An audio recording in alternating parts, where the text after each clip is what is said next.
Jonathan, tell us, if you will, just what these last few days have been like for you and why it's so important that you are appearing here today with the Reverend Sharpton.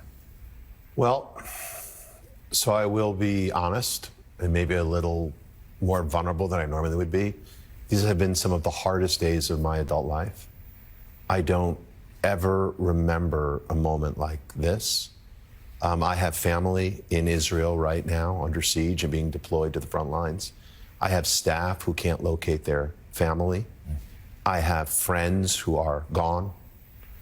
And I think Ambassador Danone put it well in a context that Americans can understand, 9/11, the evil that was perpetrated here. But the scale, Jonathan, the right comparison is Nagasaki. This was like an atomic bomb. And as 40,000 people were killed in Japan when they dropped that bomb in Nagasaki, so too were the hundreds upon hundreds of people who were killed in Israel. And so while I am sad and trying to cope, I'll be honest, I am angry. I am angry with the world that allowed the dehumanization of Israelis and sanitized the terrorism of Hamas. I must say, I love this show and I love this network, but I've got to ask, who is writing the scripts? Hamas, the people who did this, they are not fighters, Jonathan. They are not militants, and I'm looking right at the camera. They are terrorists.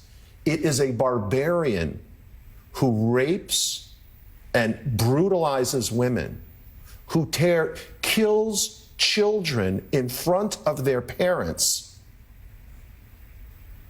and then brings them over to Gaza, who literally, we've heard all these reports, and we know these aren't just reports. These were filmed gleefully by the barbarians who committed these grotesque crimes. They filmed, for example, an elderly woman in her home in one of these towns. They burned her alive in her house because she was too infirm to take out. And, parading women, bleeding from the crotch because they were raped throughout Gaza while people hoot and holler and cheer. So look, when we say, oh, this was an escalation, it was bound to happen, I am sorry. This was a massacre that was pre-planned.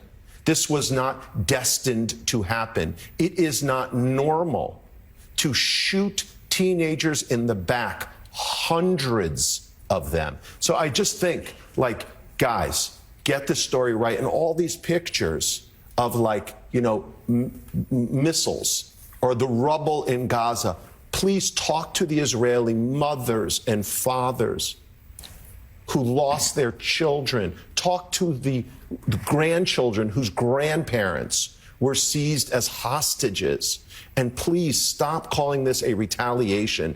This is a defensive measure against an organization that is committed to one thing: killing Jews, not a peaceful resolution of a conflict, but murdering Jews. And if you're wondering if I'm exaggerating, please, I beg of you, everyone watching and everyone at this network, just watch the footage.